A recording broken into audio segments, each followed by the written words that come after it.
Hello, I'm TMartin. I've just completed my PhD at the University of York, and today I'll be talking about part of my project which focused on modelling growth based on observed feeding data and why this is a really important step for TKTD models based on DEB. My project supervisors were Mark Hodson and Roman Aschauer, and the project was funded by the BBSRC with Syngenta as industry partners, so I'd like to thank all of them for their involvement. Now, before going into any detail about what we did in this study, I'll first talk about why feeding was an area of interest for us. My project broadly focused on building a TKTD growth model for the rat with potential applications for pesticide risk assessment. Now, a TKTD model simulates the uptake and elimination of a toxicant over time and then models the stress this places on the organism. Now, here's an overview of how our model was structured, with ingested dose being converted into an internal concentration over time, and this would then inhibit the growth rate.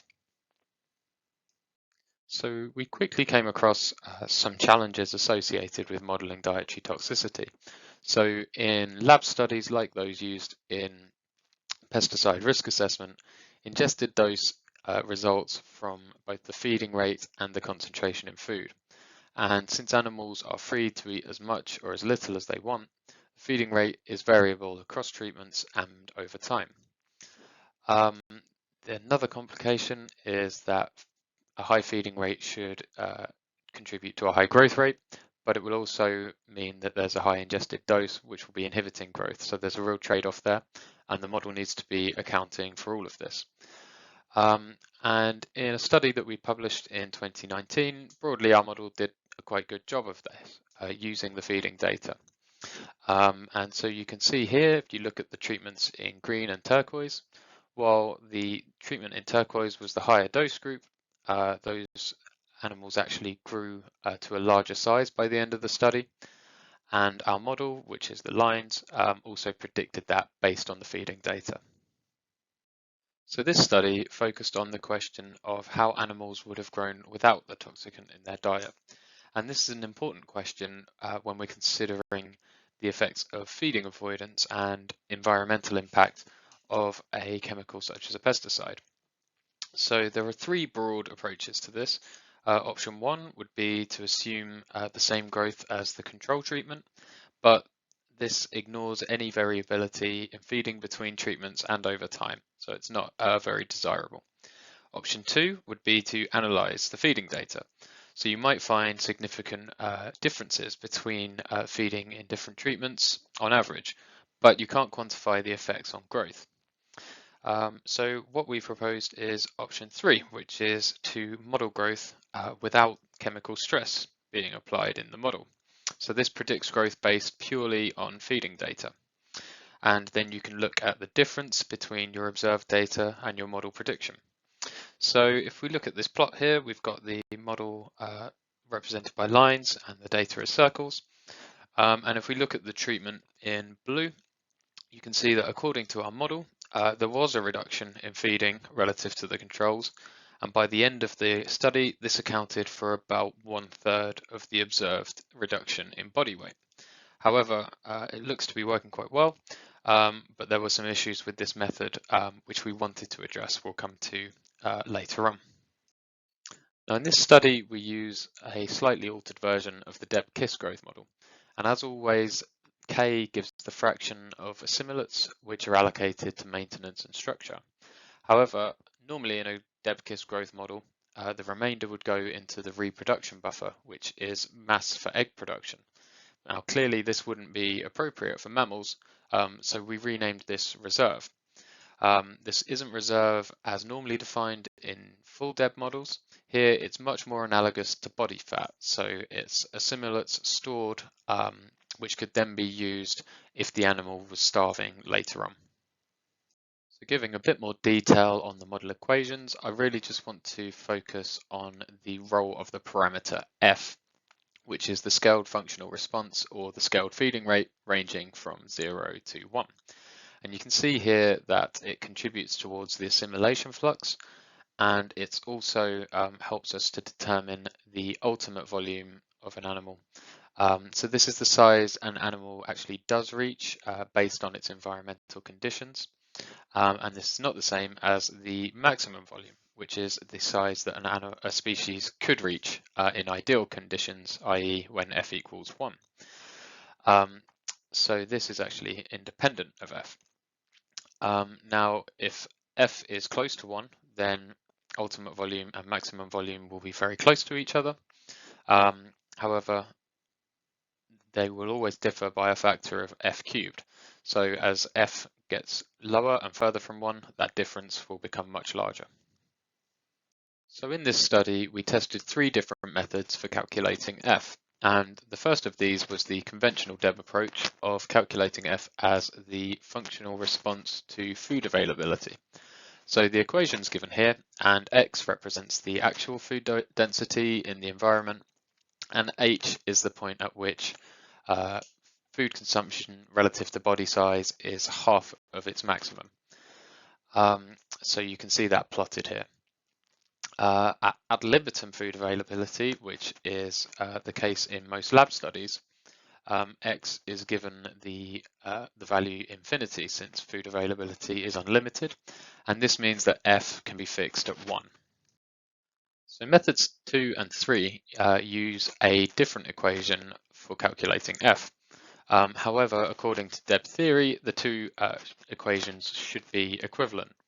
So here it's assumed that feeding rate is limited by surface area, and then the observed area-specific feeding rate is divided by the maximum area-specific feeding rate. Where these two differ is how that maximum rate is defined.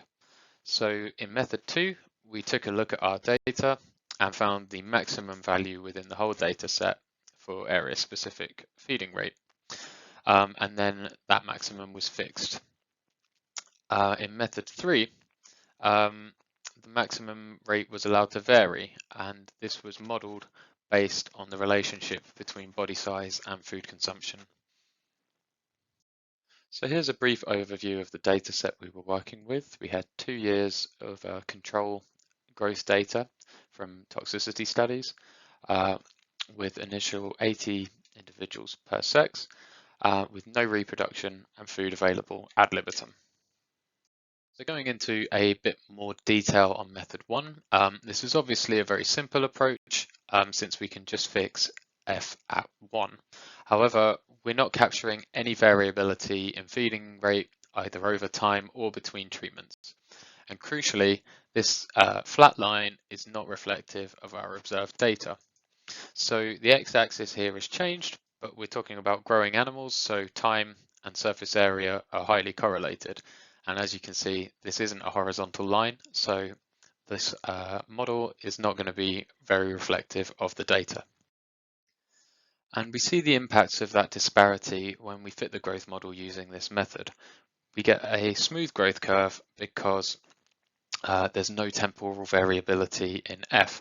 And although we get a reasonable fit to the mean data, there are some real underlying issues. Firstly, there's constant reserve accumulation. This is never being used up because f is always fixed at 1.